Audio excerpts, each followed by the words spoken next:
Di dalam pengertian dengan mujizat, Yohanes sering memakai kata tanda. Apakah wanita memang tidak diperbolehkan mengajar atau berkhotbah di gereja? Injil itu ya secara genre ya adalah serupa dengan biografi pada waktu itu. Jangan memperlakukannya seperti kitab jimat.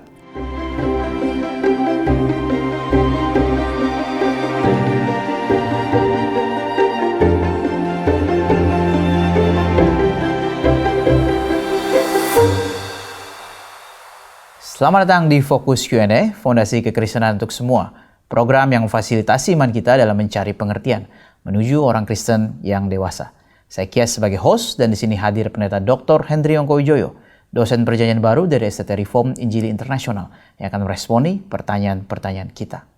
Halo Pak Hendry, kembali kita akan menjawab pertanyaan yang masuk kali ini. Dan kali ini seputar juga teologi atau ayat-ayat yang sulit menjadi pergumulan. Yang pertama Pak, mengapa pada Perjanjian Baru seringkali diadakan mujizat orang mati dibangkitkan? Tetapi jika melihat zaman sekarang tidak pernah ada mujizat orang yang mati kemudian dibangkitkan kembali. Saya ingin tahu apakah ada perbedaan karunia di zaman tersebut dengan zaman sekarang. Betapa mengharukan dan sukacitanya ketika orang yang kami kasihi bangkit dari kematian dan diberikan kesempatan kedua untuk hidup. Oke, wah ini pertanyaan yang cukup menarik ya. Ini yang sangat penting yang paling awal ya. Kita mesti tahu ya, Injil itu kitab apa? Ya, jadi Injil itu ya secara genre ya adalah serupa dengan biografi pada waktu itu. Nah, kenapa hal ini penting? Supaya kita jangan memperlakukannya seperti kitab jimat.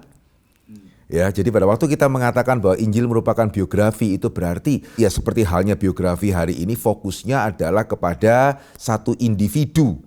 Ya, sehingga Injil itu adalah kitab mengenai Kristus dan segala sesuatu yang terdapat di dalam Injil itu baik ketika Yesus mengajar, baik ketika Yesus itu melakukan mujizat, baik ketika Yesus itu berhadapan dengan orang-orang termasuk sikap orang-orang kepada Tuhan Yesus. Semuanya ini sebetulnya diarahkan untuk membawa kita mengenal Yesus itu siapa. Ya, jadi di dalam pengertian dengan mujizat, kalau kita membaca di dalam Injil Yohanes sering memakai kata tanda. Ya, untuk menyebut sebagai mujizat. Nah, ini adalah sesuatu istilah yang sangat baik. Ya, karena sampai hari ini pun ya tanda itu tidak pernah menunjuk kepada dirinya sendiri. Ya, tanda itu selalu menunjuk kepada sesuatu hal yang lain. Ya, kita naik gunung dengan mengemudikan mobil, kita melihat tanda yang kira-kira bentuknya seperti ini, celaka ya kalau kita berfokus kepada tandanya masuk itu mobilnya itu. Ya, kita melihat tanda apapun, kita lihatnya itu adalah di depan ini apa nih? Lampu merah. Berhenti dong, bahaya lampu merah, ya kemudian ya lampu hijau itu jalan. Nah itu tanda. Ya sehingga istilah mujizat sebagai tanda itu sesuai ya dengan tadi saya mengatakan Injil sebagai biografi. Ya jadi tanda itu mau menunjukkan kepada kita Yesus itu siapa. Atau dalam pengertian lain, tanda itu mengkonfirmasi pernyataan-pernyataan Yesus, khususnya pernyataan-pernyataan Yesus yang besar. Ya, akulah jalan kebenaran dan hidup, akulah kebangkitan, akulah gembala yang baik, dan seterusnya, akulah terang gitu. Nah, ini kan pernyataan yang sangat besar. Ya, tahu dari mana Yesus itu benar? Ya, seperti yang dia katakan. Atau ya, kalau saya boleh mengatakan bluffing mungkin. Ya, tahu dari mana? Nah, di situ kita melihat peran tanda sangat penting. Kalau saya bertanya kepada Vikaris Kias percaya nggak saya punya rumah itu di Singapura? Dan selain di Singapura, saya juga punya rumah itu di New York. Percaya enggak? Susah gitu ya. Jadi kalau Singapura kelihatannya masih bisa cukup percaya. Ada mungkin. Ada mungkin ya. Kalau New York susah gitu ya. Oke, ya sehingga itu pernyataan yang besar ya. Saya ini punya rumah di Singapura loh. Saya punya rumah, apalagi kalau saya mengatakan saya pinjam uang ya, saya pasti bisa kembalikan. Saya punya rumah di New York. Ya saya rasa ya tidak ada orang akan percaya gitu ya. Tetapi kalau misalnya Vikaris Kias itu melihat, katakanlah HP saya ini di sini adalah HP yang sangat mahal. Terus misalnya juga Vikaris Kias mengerti, wah jamnya juga ini mahal, bolpennya pun mahal, setelannya pun juga ini mahal. Dan apalagi Vikaris Kias tahu, wah kendaraan saya ini juga mahal sekali. Nah ketika saya mengatakan saya punya rumah di New York, percaya kan? Dan kalau tidak percaya, ya salah. Gitu ya. Tidak harus sih Vikaris Kias percaya kepada saya, tapi kalau nggak percaya beban pembuktian ada pada Vikaris Kias karena sudah melihat tanda. Ya ini yang penting. Ya, sehingga apa yang Yesus lakukan mesti dikaitkan dengan apa yang dia itu katakan. Ya, jadi dia membangkitkan. Ya, supaya kita melihat bahwa kenapa kita boleh percaya Yesus benar-benar adalah kehidupan. Ya, kenapa benar-benar dia adalah kebangkitan. Tandanya adalah yang dia berikan pada waktu itu, dia berkuasa membangkitkan orang mati. Ya, dari mana pendengarnya pada waktu itu bisa percaya kalau Yesus roti hidup? Dia mengubah 5 roti 2 ikan menjadi makan 5.000 orang. Ya, sehingga pada waktu Yesus mengatakan kepada pendengar, kepada orang Yahudi pada waktu itu, aku roti hidup. Mereka salah atau mereka tidak salah tidak percaya kalau Yesus tidak memberikan tanda. Ya, seperti tadi ya, Vikaris Kias juga nggak salah sih. Bahkan kalau Singapura pun juga nggak percaya sih Pak. Kenapa? Karena Bapak hamba Tuhan gitu ya. Ya, jadi nggak salah. Tetapi kalau sudah melihat tanda dan nggak percaya, ya masalah. Ya, sehingga tidak ada excuse ya untuk orang Farisi, ahli Taurat mengatakan, kamu mengklaim terlalu besar. Kamu roti hidup lah, kamu terang, kamu jalan kebangkitan. Siapa kamu? Ya, mereka tidak bisa mengatakan itu karena Yesus sudah memberikan tanda. Nah, ini yang perlu untuk disadari ya. Ya, sehingga menjadi masalah kalau kita fokus kepada pengalaman kita atau fokus pada mujizatnya. Ibaratnya begini. Pak Kias sudah melihat tanda, ya kemudian misalnya saja ini ya, Vikaris Kias ya, terus Pak Hendri saya lagi ada kebutuhan mengenai uang nih saya pinjem. Terus saya mengatakan, waduh maaf ya saya tidak bisa meminjamkan uang.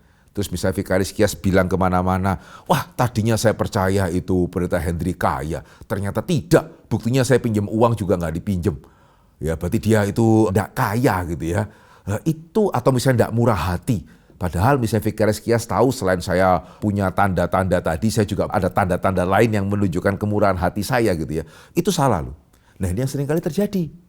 Ya, seperti tadi misalnya saya sakit, misalnya nggak disebutkan, wah Tuhan berubah. Itu aneh loh tuh. Ya, sama seaneh seperti tadi ya. Gara-gara saya tidak meminjami uang, maka dari sana Vikaris Kias menyimpulkan saya tidak kaya. Ya, padahal tanda-tandanya begitu banyak. Nah, ini yang kita perlu pahami. Ya, jadi mujizat yang Yesus lakukan di dalam Injil itu menunjukkan dia tidak hanya ngomong saja, tidak hanya omdo gitu ya, tapi dia memberikan tanda dan saksi matanya itu ada. Yaitu para murid. Ya, saksi matanya itu 12. Ya, which is jumlah yang cukup. Apalagi kalau kita bicara mengenai kebangkitan Yesus ya, saksi matanya 500. Dan sekali lagi saksi mata ini kuat. Ya, enggak bisa begitu saja mengatakan 500 orang itu disuap atau 500 orang itu halusinasi. Mana bisa 500 orang halusinasi bersama-sama. Ya, jadi apa yang Yesus lakukan ada saksinya. Sehingga kita mempunyai satu burden of proof kalau kita tidak percaya kepada saksi. Ya, sehingga pada waktu kita percaya kepada saksi dan saksi itu yang menceritakan bahwa apa yang Yesus lakukan itu mereka saksikan. Ya, dari sana kita bisa melihat, oh iya, siapa orang ini ya? Kok bisa 5 roti 2 ikan kasih makan 5.000 orang? Kok bisa membangkitkan orang mati, mencelikan mata orang buta. Nah, ketika kita memperhatikan ajaran Yesus, akulah roti hidup, akulah itu adalah jalan kebenaran dan hidup. Nah, di sana kita menemukan kesesuaian. Oh, itulah Yesus yang Injil katakan, ya itulah yang Yesus katakan sendiri, itulah juga yang ditopang oleh tanda yang dia itu perbuat. Ya, sehingga ini sangat penting. Ya, sehingga bukan berarti Yesus berubah atau kuasanya sudah berkurang, itu kenapa hari ini tidak melihat kebangkitan. Ya karena harusnya sudah cukup, tandanya sudah cukup diberikan untuk kita mengamini ada kebangkitan di dalam Kristus pada waktu akhir zaman nanti. Tapi mujizat hari ini tuh masih ada nggak Pak? Ya saya tahu juga sih bahwa bisa jadi ada sebagian orang, kalau istilah teologisnya itu sesasionis ya. Ya mereka yang tidak percaya mujizat hari ini itu masih ada. Ya, kalau secara teologianya ya, saya tidak melihat ada dasar untuk mengatakan bahwa hari ini Allah tidak lagi berkuasa mengadakan mujizat tentunya. Dan juga yang kedua ya, sangat banyak loh ya kesaksian daripada mereka yang melihat atau bahkan Tuhan melakukan mujizat melalui mereka. Ya meskipun gini, lebih seperti ini ya, prinsipnya adalah Tuhan itu melakukan mujizat dengan tujuan yang jelas. Termasuk Tuhan membangkitkan orang mati, tujuannya jelas, memberikan tanda. Supaya kita tahu dia itu siapa. Sehingga kalau hari ini misalnya Tuhan asal membangkitkan orang mati. Oke, tadi kalau dikatakan kalau Tuhan memberikan kesempatan kedua kan bagus. Bagus untuk yang dibangkitkan. Untuk yang lain. Ya kok tadi kan, loh kenapa kok waktu abad pertama itu dibangkitkan sekarang kok tidak? Ya kan itu tanda kesaksian sesuai dengan misi Kristus. Tapi kalau hari ini gitu ya secara katakanlah random, si A bangkit, si B tidak, tandanya apa itu? Yaitu menandakan apa? Ya sehingga sukacita untuk satu orang, ya diberikan kesempatan kedua, duka cita untuk 99% orang gitu ya yang tidak dibangkitkan. Ya, ini problem ya tanda. Jadi Tuhan itu bisa melakukan mujizat dengan tujuan dan maksud yang jelas. Ya sehingga tadi yang saya katakan ya, saya pernah mendengar orang-orang yang Tuhan melakukan mujizat melalui dia, ya memang di dalam konteks-konteks itu misionaris. Ya jadi mereka pergi ke satu daerah itu masih sangat, bahkan ada yang ke daerah tidak ada orang Kristennya dan mereka diracun di sana dan mereka tidak apa-apa. Ya, ada satu orang hamba Tuhan pernah bersaksi kepada saya itu ketika dia bangun pagi ya, di kanan kirinya itu banyak ulat-ulat yang berbisa. Ya, tapi ternyata itu ulat-ulat itu mengelilingi dia dan tidak menggigit dia. Nah, sehingga dia itu heran. Ya. Dan tidak lama kemudian ada orang mengetuk memastikan dia masih hidup atau tidak. Oh, masih hidup. Ya, itu yang ngirim ular itu. Ular atau kalajengking ya, sorry saya lupa persisnya ya. Tapi yang pasti kalau kita kegigit mati deh. Ya ternyata kemudian yang datang itu yang mengirimkan dan dia kaget ketika masih hidup. Nah itu adalah ya cara yang Tuhan pakai untuk memulai penginjilan. Ya sehingga jujur ya saya pernah mempunyai satu pengalaman, satu kali saya di WA oleh salah seorang jemaat gitu ya yang barusan ikut pembinaan di mana pembicaranya mengatakan mujizat tidak lagi ada. Gitu ya, dan dia ngotot bahwa mujizat itu tidak lagi ada. Pas kemudian tidak lama setelah itu saya, ya waktu itu kami mengundang hamba-hamba Tuhan misionaris ya, karena kan untuk sharing misi pada waktu COVID. Ya itu kan salah satu nilai plus pada waktu COVID adalah kita bisa mengundang misionaris di daerah pedalaman sekalipun tanpa harus keluar tiket pesawat. Ya karena semuanya by Zoom dan dia menyaksikan. Ya, sehingga kadang-kadang saya pikir ya bagaimana kalau misionaris itu ikut seminar tadi dia akan mikir apa ya? Ya jadi dia akan mikir apa gitu ketika ada hamba Tuhan mengatakan mujizat tidak ada, ya padahal dia sendiri mengalami ya. Ya yang itu membuat dia masih hidup hingga hari ini dan ya itu yang membuka jalan untuk bagaimana dia menginjili daerah itu. Ya jadi saya percaya ya sampai hari ini tidak ada dasar Alkitab untuk mengatakan mujizat tidak ada. Ya dan kalau kita banyak terlibat di dalam pekerjaan Tuhan, ya even kita di GRI ya, sangat banyak loh sebetulnya itu. Ya kita mau mengurus sesuatu, kemudian tidak bisa, sesuatu hal terjadi pada yang menghalangi. Dan itu bukan 1-2 kali, sehingga kebetulan kok berkali-kali. Gitu ya, sehingga saya percaya bagi orang yang sungguh-sungguh berbagian dalam pekerjaan Tuhan, apalagi semakin berbahaya pekerjaan Tuhan itu ya, mujizat akan semakin nyata loh. Tapi sekali lagi ya, bukan untuk kita senang-senang. Ya, bukan untuk kemudian kita happy-happy, enggak usah berusaha, kita berhasil karena Tuhan memberikan mujizat. Enggak. Ya, tapi kalau seperti itu dari abad pertama juga enggak. Ya, jadi mujizat untuk sekedar kita senang-senang gitu ya, malah mungkin membuat kita kurang bertanggung jawab. Sejak abad pertama juga enggak sih, bukan Tuhan berubah. Tapi mujizat untuk membuka pekerjaan Tuhan, menyatakan Kristus itu siapa, abad pertama ada, sampai sekarang saya bahkan menyaksikan sendiri itu masih ada.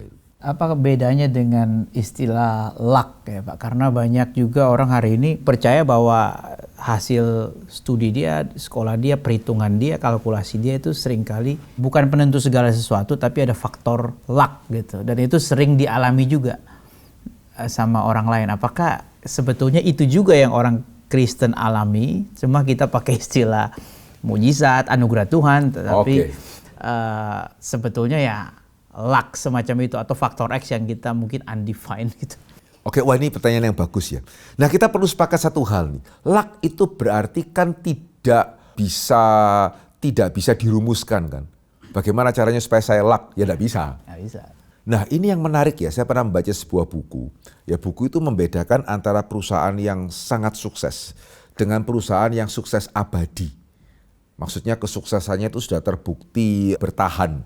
Begitu ya, sekian lama. Dan mereka mewawancarai CEO-nya. Nah yang menarik adalah CEO dari perusahaan yang sangat sukses. Ketika ditanya, gitu ya, apa yang buat kamu sukses? Ya kami bekerja keras lah, kami berusaha, kami ini, kami itu. Tetapi ya ketika CEO dari perusahaan yang sukses abadi, ditanya gitu ya, apa yang membuat kamu itu bisa mendirikan perusahaan yang sukses abadi? menariknya ya, cukup banyak ya. Banyak dari mereka mengatakan, ya saya rasa saya hanya luck. Sehingga ini menjadi satu perbedaan penting. Ya, dan saya percaya ya, CEO itu bukan karena rendah hati. Oh berarti yang membedakan CEO itu waktu itu dia membedakan ya. Perusahaan yang tadi saya mengatakan sukses besar itu level 4. Ya, sementara yang sukses abadi itu level 5. Oh berarti itu menunjukkan bahwa CEO itu semuanya rendah hati nih. Ya tidak loh. Ya tapi karena memang betul ya, mereka harus mengakui something above them. Gitu ya, yang membuat mereka bisa mendirikan perusahaan yang sukses abadi. Nah, luck kok bisa kemudian sama? Kalau luck kan mestinya yang level 3 bisa ada lucknya, level 5 lucknya, level 4 lucknya, level 3 itu usahanya, level 5 usahanya, level 4 usaha, gitu kan. Ya tapi menariknya hari ini kita melihat bahwa tidak loh. Ya sehingga luck itu harusnya tidak bisa dirumuskan. Menariknya ini dalam sebuah buku manajemen ya, bukan buku keagamaan ya. Ternyata CEO dari perusahaan sukses abadi itu mengakui ada aspek luck di dalam keberhasilan mereka. Yang kita melihat itu adalah ya luck kok berulang gitu ya, luck kok bisa ada polanya gitu ya. Ya sehingga saya rasa even kita bisa mempertanggungjawabkan kalau kita percaya itu bukan sekedar luck sih. Ya tapi ada invisible hand of God di baliknya. Karena bisa dipolakan gitu ya, bukan terjadi secara random. Non-believer spouse dikuduskan oleh believer spouse. Oh, oke. Dari sekian banyak believers dengan segala kemungkinan di muka bumi ini, masakan tidak ada non-believer spouse yang meninggal dalam kondisi tetap tidak percaya. Kalau mereka selamat, berarti bisa selamat tanpa beriman. Kalau tidak selamat, lantas apa maknanya dikuduskan? Baik. Ya itu sebenarnya dari 1 Korintus pasal yang ke-7 kan. Ayat yang ke-14 saja sih ya. Karena suami yang tidak beriman itu dikuduskan oleh istrinya, dan istri yang tidak beriman itu dikuduskan oleh suaminya. Andai kata tidak demikian, niscaya anak-anakmu adalah anak cemar. Tetapi sekarang mereka adalah anak-anak kudus. Ya, jadi saya rasa ini ayat yang dimaksudkan. Ya, jadi kalau kita kembali kepada ayat ini ya, maka di sini kita melihat bahwa dikuduskan itu bukan berarti pasangan yang tidak percaya itu akan otomatis menjadi percaya. Ya, karena kalau kita teruskan sedikit gitu ya, ayat yang ke-16-nya, bagaimana engkau mengetahui hai istri, apakah engkau tidak akan menyelamatkan suamimu? Atau bagaimanakah engkau mengetahui hai suami, apakah engkau tidak akan menyelamatkan istrimu? Ya berarti di sini kita melihat ya pasangan yang belum percaya tidak otomatis selamat. Ya karena kalau otomatis selamat ya bagaimana istri yang percaya bisa atau mempunyai tanggung jawab menyelamatkan suami yang tidak percaya, atau suami yang tidak percaya mempunyai tanggung jawab untuk menyelamatkan suami yang percaya. Ya ini kan konteksnya pada waktu itu ya di Korintus sepertinya ada mereka itu menikah sebelum menjadi Kristen, ya sehingga dua-dua tidak percaya, kemudian ya somehow salah satunya percaya. Ya, sehingga kemudian yang pasangan yang Kristen mengatakan boleh nggak kita menceraikan yang nggak Kristen. Paulus mengatakan jangan, kecuali yang tidak percaya yang berinisiatif menceraikan itu lain. Ya karena tadi, kenapa tidak melalui kesaksian hidupmu? Ya kamu juga bisa memenangkan pasanganmu yang tidak percaya. Ya jadi nggak boleh pasangan yang percaya kemudian begitu saja menceraikan pasangan yang tidak percaya, karena justru ini kesempatan ya untuk bersaksi dan memenangkan yang tidak percaya. Ya, sehingga tentunya bukan berarti dikuduskan itu berarti pasangan yang tidak percaya serta-merta atau otomatis selamat. Tetapi yang dimaksudkan adalah persis di ayat yang tadi dibaca ya. Artinya itu adalah buah dari pernikahan itu. Jadi kalau pohon itu ya katakanlah 2 pohon itu baik atau pohon itu baik hasilnya baik kan. Kalau pohon itu busuk hasilnya baik. Nah kalau ini satunya di dalam Kristus satunya tidak, ibaratnya pohonnya separuh busuk separuh tidak, hasilnya apakah separuh-separuh? Ya tidak. Ya sehingga tadi Paulus mengatakan anakmu anak kudus. Ya buah pernikahan itu sendiri tetap baik.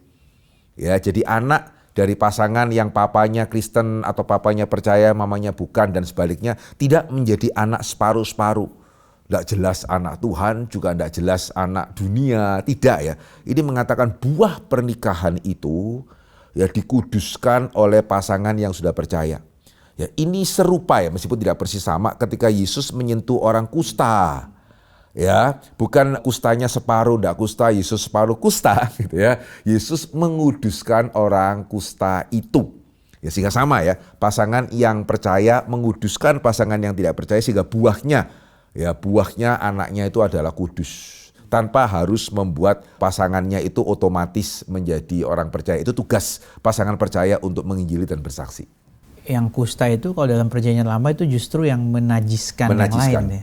Sehingga mungkin ya kenapa jemaat Korintus itu memikirkan mengenai perceraian. Karena mereka takut nih. Kalau pasangan tidak percaya anaknya gimana nih? Ya jangan-jangan ikut. Ya tapi di sini Paulus mengatakan enggak loh. Anak itu adalah anak kudus meskipun hanya salah satu saja dari kedua orang tua yang percaya. Ya, jadi dalam pengertian itu ya, bukan dalam pengertian pasangannya otomatis percaya. Mau menanyakan maksud ayat 2 Petrus 3 ayat 9. Tuhan tidak lalai menepati janjinya, sekalipun ada orang yang menganggapnya sebagai kelalaian. Tapi ia sabar terhadap kamu karena ia menghendaki supaya jangan ada yang binasa, melainkan supaya semua orang berbalik dan bertobat.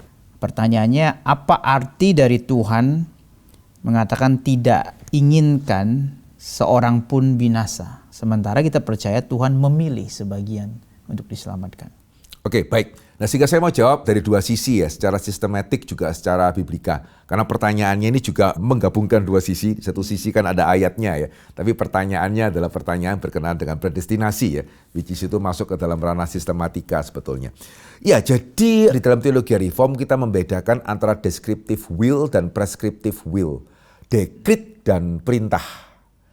Ya, dekrit itu adalah kehendak Allah yang pasti jadilah terang, gitu ya, jadilah langit dan bumi dan seterusnya. Tetapi juga ada kehendak Allah yang dinyatakan dalam bentuk preskriptif, resep, perintah. Jangan membunuh, hormatilah orang tuamu.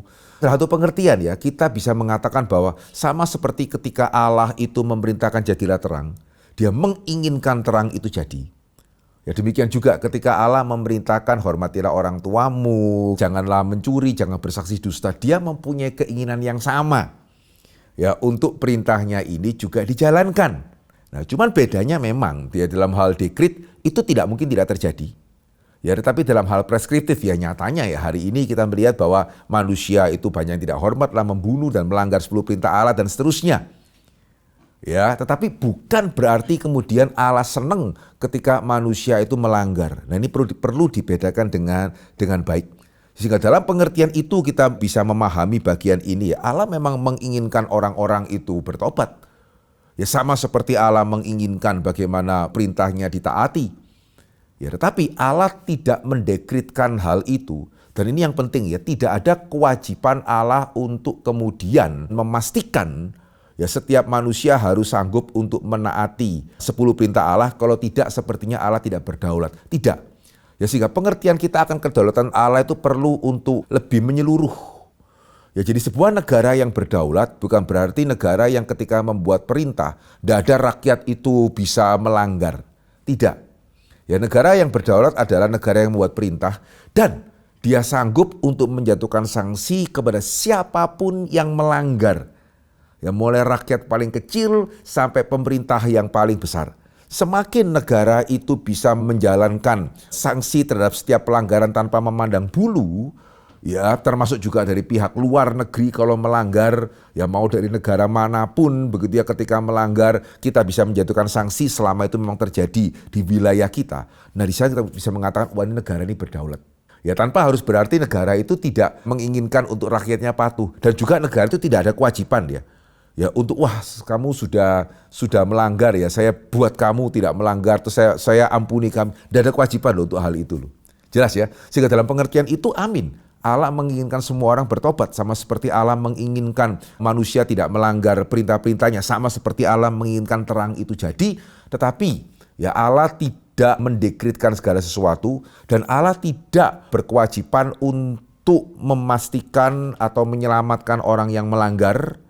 Ya karena itu adalah anugerah Tuhan dan justru ketika Allah kemudian memberikan sanksi kepada yang melanggar itu menunjukkan kedaulatan Tuhan.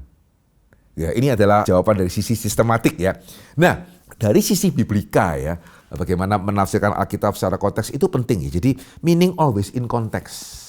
Ya singkat saja Ya misalnya kalau kita membaca berita mengenai kecelakaan pesawat terbang dan dikatakan di sana tidak ada yang selamat, kita tidak mungkin berpikir, wah semua yang naik pesawat itu ke neraka ya. Konteksnya kecelakaan pesawat nih. Nah di sini konteksnya apa ya? Kalau tadi kita baca, tadi kan 2 Petrus 3 ayat 9. Tuhan tidak selalai menepati janjinya sekalipun ada orang yang menganggapnya sebagai kelalaian, tapi ia sabar terhadap kamu. Kamu di sini siapa ini? Jemaat. Karena ia menghendaki supaya jangan ada yang binasa, melainkan supaya semua orang berbalik dan bertobat. Semua orang ini ya mesti dilihat juga di dalam konteks kamu. Ya jadi jangan seperti tadi, bener loh Pak, selamat kan enggak masuk neraka. Konteksnya apa ini? Petrus tidak sedang berbicara mengenai predestinasi atau tidak sedang berbicara mengenai keselamatan, bahkan tidak sedang berbicara mengenai penginjilan. Ya di sini kan konteksnya adalah ada pencemooh nih. Gitu ya, yang mana buktinya hari Tuhan, gitu, katanya mau datang dan sepertinya ya jemaat sebagian ada yang cukup tergoncang atau tergoda atau apa, gitu ya, sehingga kan di sini katakan ya ada orang yang menganggapnya sebagai kelalaian. Jadi kelihatannya itu ada godaan juga di antara jemaat ya karena pengejek, gitu ya, yang di sebelumnya mengatakan toh dunia itu sama. Ya sehingga salah satunya Petrus mengatakan ketika Tuhan masih memberikan kesempatan dan dia belum datang, itu berarti diberikan kesempatan untuk umat Tuhan itu bertobat. Dan kalau kita melihat konteks perjanjian lama yang berbicara mengenai Allah sabar, Allah memberikan kesempatan, bisa dikatakan bahwa semua konteks itu berkenaan dengan umat Tuhan. Ya jadi bukan berkenaan dengan manusia secara umum di sepanjang segala abad. Berkenaan dengan umat Tuhan. Tuhan mau umat Tuhan itu tidak ada yang binasa tetapi diselamatkan. Dan dalam teologi reform ya kita mengamini itu yang akan terjadi sih. Gitu ya. Semua umat Tuhan, cuman sekali lagi ini berarti kita kembali ke ranah sistematika ya. Semua umat Tuhan yang dipilih akan diselamatkan. Jadi jangan diartikan bahwa ada dekrit semua orang akan diselamatkan. Tapi juga jangan diartikan bahwa Tuhan tidak ingin bahwa semua orang itu bertobat. Dalam pengertian tadi yang saya jelaskan yang pertama gitu. 1 Timotius 2 ayat 11 sampai 12, 1 Korintus 14 ayat 34 sampai 35. Menurut ayat-ayat di atas, apakah wanita memang tidak diperbolehkan mengajar atau berkhotbah di gereja? Saya rasa kita perlu lihat ayatnya ini ya. Sama seperti dalam semua jemaat orang-orang kudus, perempuan harus berdiam diri dalam pertemuan jemaat. Ya, sebab mereka tidak diperbolehkan untuk bicara, mereka harus menundukkan diri seperti yang dikatakan oleh hukum Taurat. Jika mereka ingin mengetahui sesuatu, baiklah mereka menanyakannya kepada suaminya di rumah, ya sebab tidak sopan bagi perempuan untuk berbicara dalam pertemuan jemaat. 1 Timotius 2 ayat 11 sampai 12. Seharusnya lah perempuan berdiam diri dan menerima ajaran dengan patuh. Aku tidak mengizinkan perempuan mengajar. Juga tidak mengizinkannya memerintah laki-laki, hendaklah ia berdiam diri karena ini penting ya. Tadi kan karena tidak sopan. Di sini beda ya. Karena Adam yang pertama dijadikan, kemudian barulah Hawa. Gitu. Oke. Nah, jadi dua perikop ini sepertinya serupa padahal tidak. Ya, kalau saya boleh menggambarkan langsung saja ya dalam bahasa sehari-hari ya. Untuk Korintus itu larangannya adalah atau konteksnya adalah kita mendengarkan di sinagog atau di rumah ibadah Kristen ada yang mengajar gitu ya dan diberikan kesempatan untuk bertanya atau bahkan juga untuk mendebat. Seperti kita tahu Yesus pada waktu di bait suci kan. Ya, dia duduk pada waktu dia kecil, ya dia duduk, dia mendengar, dia nanya. Ya, kurang merasa dijawab, dia nanya lagi. Gitu. Nah, dalam aspek seperti itu Paulus mengatakan janganlah. Gitu ya, wanita jangan mendebat-debat pria di depan umum. Nggak elok. Ya, khususnya dalam konteks pada waktu itu. Gitu ya, nggak elok gitu ya wanita mendebat seolah-olah dia lebih tahu daripada pembicaranya yang laki. Nggak elok. Ya, lebih elok kalau di rumah aja. Misalnya dia ada hal yang nggak ngerti atau dia nggak setuju, silakan di rumah itu diskusi dengan suaminya. Ya, jadi wanita diam dalam pengertian tidak baguslah mendebat-debat di depan umum. Nah, 1 Timotius tadi agak beda ya. Wanita yang mengajar. Ya, dengan kata lain juga di sini tambahkan wanita yang menjalankan kepemimpinan. Ya kan? Begitu ya. Jadi aku tidak mengizinkan perempuan mengajar, juga tidak mengizinkannya memerintah laki-laki. Ya, ini posisi otoritas beda dengan tadi. Ya, nanya sebagai jemaat. Nah, yang perlu diperhatikan ya, untuk 1 Timotius ini konteksnya bukan kejatuhan.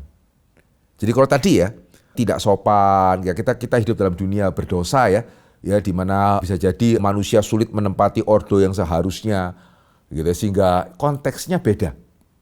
Ya, tapi dalam 1 Timotius ini konteksnya adalah penciptaan ya.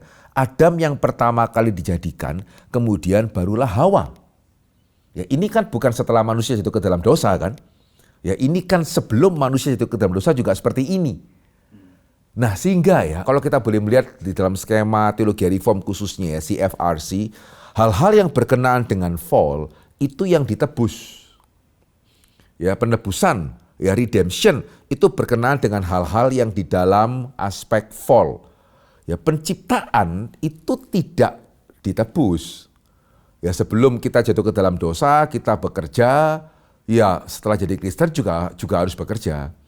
Ya, sebelum jatuh ke dalam dosa itu kita melahirkan anak, ya setelah kita menjadi Kristen ya jangan kemudian wah saya mau melayani Tuhan aja, saya nggak punya anak. Waduh, nanti dulu nih gitu ya, kita sudah bahas di dalam kesempatan yang lain gitu. Enggak. Ya, jadi hal-hal yang berkenaan dengan penciptaan gitu ya, yang sebelum dicemari dosa dipertahankan di dalam aspek penebusan, baru kemudian pada waktu nanti consummation yang terakhir, penyempurnaan, nah baru kemudian itu selesai. Sehingga setelah kita disempurnakan kan jumlah manusia cukup, kita tidak punya anak lagi ya. Betul ya? Gitu ya. Jadi tetapi selama kita masih belum mencapai consummation, ya hal-hal yang berkenaan dengan creation itu dipertahankan. Ya sehingga itu kenapa ya dalam hal yang pertama tadi Korintus, hari ini sih kita mengizinkan wanita tanya jawab. Misalnya karena kalau hari ini wanita tanya jawab, orang nggak akan menganggap ini nggak sopan. Ini aspek budaya nih. Budaya yang terjadi, perbedaan budaya yang terjadi setelah manusia jatuh ke dalam dosa. Gitu ya. Ya jadi hari ini kita tidak ada masalah ya wanita bertanya. Nah kalau kita di dalam kebaktian, nah kenapa kemudian kalau di dalam kebaktian kok pria pun juga tidak boleh nanya? Ya aspek tadi ya, aspek budaya bisa berubah-ubah. Ya jadi kalau hari ini kalau mau dikatakan untuk yang 1 Korintus, bukan cuma perbedaannya wanita boleh nanya, di dalam konteks sederhananya kan fokus juga ini wanita mau nanya juga boleh ya gitu ya. Juga atau dalam konteks misalnya katekisasi atau pembinaan. Tetapi juga beda kedua kan dalam ibadah pria juga tidak boleh nanya ini. Ya kan sekarang konteksnya beda. Ibadah dengan jumlah jemaat seperti sekarang, tidak seperti dulu yang jemaatnya itu 20 orang, maksimal 60 orang. Sekarang bahkan gereja yang tidak besar pun juga 100 orang juga tembus. Gereja besar ribuan orang. Bisa dibayangkan kalau kemudian jemaat prianya kemudian saling bertanya kebaktian mau berapa lama. Ya sehingga aspek budaya ya membenarkan kita untuk menyesuaikan. Ya sehingga hari ini silakan wanita nanya di dalam misalnya seminar, karena tidak dianggap tidak sopan. Tapi pria pun jangan nanya pada waktu kebaktian ya, itu mengganggu keteraturan. Ya karena konteks ibadah kita hari ini beda dengan situasi ibadah kita pada zaman 1 Korintus ditulis. Ya, jadi 1 Korintus itu pengaplikasiannya tergantung budaya. Nah, di dalam 1 Timotius itu yang tidak tergantung budaya karena kita berbicara mengenai penciptaan. Itu kenapa karena hari ini ya kalau kita boleh ngomong langsung aja dalam konteks GRI misalnya gitu ya. Kita mengizinkan loh gitu ya hamba Tuhan wanita berkhotbah tetapi tidak di kebaktian umum. Tidak secara khusus kepada pria-pria karena dewasa karena ada aspek sekali lagi aspek otoritas. Ya hari ini kita melihat ibadah mempunyai aspek otoritas yang lebih ketimbang persekutuan. Ya, ketimbang persekutuan, ya even punya otoritas yang lebih ketimbang itu aspek pembinaan. Ya sehingga itu kenapa ya kita tidak begitu sajalah. Ya meskipun kalau kita kembali kepada perjanjian lama ya ada situasi di mana tidak ada pria yang sanggup. Ya sehingga akhirnya diizinkan ya wanita untuk berkhotbah, tetapi itu bukan situasi yang normal, situasi yang seharusnya membuat pria-pria itu introspeksi diri ya. Seperti yang kita baca di dalam Hakim-Hakim ya. Begitu ya, jadi ya dalam situasi khusus seperti itu ya bisa jadi hamba Tuhan wanita diizinkan untuk naik mimbar tetapi sekali lagi itu introspeksi bagi prianya. Ya bukan sesuatu hal yang berlaku, bukan sesuatu hal yang berlaku umum. Tetapi kalau gereja itu dijalankan dengan baik ya harusnya pria itu menjadi pemimpin. Ya termasuk yang khotbah di kebaktian umum, termasuk juga yang kemudian menjadi gembala. Ya sehingga itu kenapa di GRI memang kita juga tidak memendetakan hamba Tuhan wanita. Ya karena sekali lagi ya ini bukan Paulus tidak mengatakan ini karena situasi tidak sopan. Ya dia mengarahnya itu kepada aspek penciptaan, dan kita mesti lihat ya, penciptaan itu selama penebusan gak ikut ditebus dalam pengertian diubah, tidak baru nanti konsumasi. Ya kita mesti ada already and not yet di sini. Jangan lupakan aspek not yet-nya. Belum kita sepenuhnya already. Ya sih, karena itu ya, karena pertimbangan itu kita tidak mengizinkan wanita untuk berkhotbah di mimbar secara umum, juga tidak memendetakan wanita. Ya meskipun di sisi yang lain jangan dilihat sebagai pembelaan ya. Kalau seperti yang saya pernah mengatakan di dalam kesempatan yang berbeda ya. Bukan berarti kemudian kalau hamba Tuhan wanita di GRI tidak diberikan kesempatan. Enggak loh. Ya, hamba Tuhan wanita bisa memimpin di kebaktian anak-anak nasional yang jumlah anak-anaknya ribuan. Ya selama memang yang bersangkutan mempunyai talenta ke sana, ya bisa kemudian juga memegang majalah anak-anak. Ya which is menjadi berkat bagi begitu banyak orang, juga ada persetujuan wanita dan yang lain. Ya jadi ya sejauh saya bisa katakan sih betul-betul tidak ada kemudian itu sepertinya di dalam praktek indikasi bahwa waduh kalau hamba Tuhan wanita jangan ke gereja yang seperti ini ya, karena nanti sepertinya talentanya akan sia-sia. Enggak loh. Ya faktanya, realitanya saya berani mengatakan tidak seperti itu. Tapi memang untuk aspek kepemimpinan, ya kenapa tidak kalau ada pria, dan memang Allah secara penciptaan menciptakan Adam terlebih dahulu ya. Kenapa tidak kemudian para pria ini yang memegang jabatan di dalam kepemimpinan gereja? Karena itu yang kembali kepada firman Tuhan. Kenapa juga yang wanita mesti berusaha untuk seolah-olah ingin jabatan yang sama gitu. Paulus pakai ordo penciptaan ya Pak ya, untuk apakah ini hanya berlaku di dalam kepemimpinan gereja atau juga misalnya non gerejawi gitu, perusahaan, sekolah dan sebagainya, apakah tetap pria atau diperbolehkan? Nah kita melihat faktanya nih ya, ada nggak presiden wanita yang atau perdana menteri wanita yang baik? Ada dong. Ada. Banyak mana? Gitu ya, CEO wanita yang berhasil ada sih. Banyak mana? Gitu ya. Ya tentunya kita tidak berhak ya. Ini kita mesti kembali kepada Paulus. Kita tidak berhak sih mengatur yang non Kristen. Ya, Paulus juga mengatakan ya, siapa saya gitu ya yang mengatur yang tidak Kristen, sama ya. Kita juga tidak ada hak ya. Perusahaan tidak Kristen harus ya siapa juga mau denger, dan mereka juga tidak ada kewajiban mendengarkan kita. Ya kita juga tidak ada kewajiban untuk, kita juga nggak ada hak untuk menasihati yang tidak Kristen ya. Tetapi ya paling sederhana mungkin konteks yang lebih relevan ya. Dalam keluarga harusnya tetap pria. Ya, dan keluarga itu akan benar-benar sulit menjadi keluarga yang sehat kalau dua-dua suami istri berebut pimpinan, atau bahkan kalau istri yang memimpin dan suami yang ikut. Gitu ya, terlalu banyak pengalaman saya juga sendiri kepada jemaat, ya enggak bagus loh. Ya akan menyengsarakan dua-duanya. Ya karena wanita itu ya secara sosial ya letak kebahagiaannya itu ketika bisa bahagia sama-sama.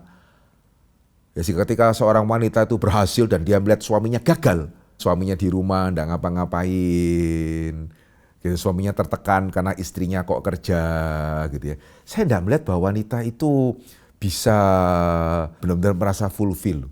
Sebaliknya ya, suami juga nggak fulfill loh. Kalau nggak apa-apa kok, yang penting kan anak-anak tercukupi. Ya saya di rumah itu yang ngurus rumah, ya toh penghidupan masih ada. Saya kok melihat suami yang bersepria juga tidak akan happy ya. Gitu ya, karena memang nggak diciptakan untuk itu. Ya nggak diciptakan untuk itu.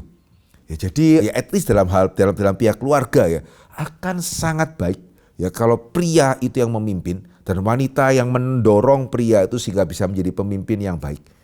Dan saya percaya tadi juga fakta-fakta secara umum ya, negara CEO gitu ya. Secara umum kita melihat kebenaran Kristen ini berlaku. Ya kan sekali lagi ini penciptaan.